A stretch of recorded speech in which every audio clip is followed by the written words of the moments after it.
Hi friends, எல்லாரும் எப்படி இருக்கிறீங்க? இன்றைக்கி ரேஷன் கடை பருப்பில் ஒரு சூப்பரான சாம்பார் எப்படி பண்ணலான்னு பார்க்கலாம். எல்லா தடவையும் ரேஷன் கடையில் சாம்பார் பருப்பு கிடைக்கும். அது பார்த்திங்கன்னா ஒன்று ஒட்டி புழு கூடு மாதிரி பிடிச்சி பெருசாக இருக்கும், நல்லா ருசியாகவே இருக்காது. ஆனால் இப்போ 2-3 மாதமாக எங்களுக்கு கிடைக்கக்கூடிய சாம்பார் பருப்பு நல்லா இருக்குது, சின்னதாட்டு சாம்பார் பண்ணாலும் நல்ல ருசியாக இருக்குது.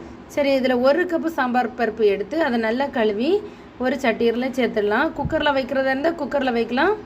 நான் பருப்பு குழம்பு, பருப்பு கூட்டு, சாம்பார் இது எதுவுமே குக்கரில் வைக்க மாட்டேன். இனி இது கூட பெருங்காயத்தூள், 3 கப்பு தண்ணி, 2 தக்காளி, தேவையான அளவு உப்பு போட்டு இதை நல்லா வேக வைக்கணும். ஊர்லெல்லாம் சாம்பாருக்கு காயின்னு கேட்டால் சாம்பார் உள்ள காய்கறியெல்லாம் கொடுத்துருவாங்க. ஆனால் சென்னையிலலாம் தனித்தனியாக தான் வாங்கணும். இன்றைக்கி என்கிட்ட புடலங்காய், கத்திரிக்காய், சின்ன வெங்காயம், பூண்டு, அந்த வெள்ளை பூசணி இவ்வளோ தான் இருக்குது. இதை வச்சு தான் சாம்பார் செய்ய போகிறேன். கொஞ்சமாக ஒரு புளியும் ஊற வச்சிடணும். இப்போது பருப்பு நல்லா வேகணும்.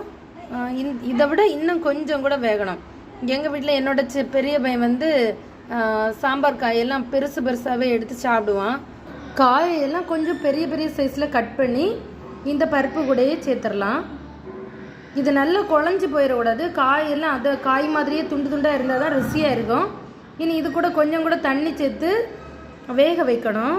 இதில் சேர்க்கக்கூடிய பூண்டு அப்படி மசிஞ்சு போயிடக்கூடாது, முழுசாகவே இருக்கணும். அப்போ தான் அதை எடுத்து சாப்பிடும்போது நல்ல டேஸ்ட்டாக இருக்கும். இப்போ பார்த்திங்கன்னா சாம்பார் கொதிக்க ஆரம்பித்தாச்சு. நல்ல பருப்பு போட்டு நம்ம பண்ணும்போது அது நல்ல மணமாகவே தான் இருக்கும். முருங்கைக்காய் போட்டால் நல்ல மணமாக இருக்கும். ஆனால் நான் முருங்கைக்காய் சேர்க்கலை.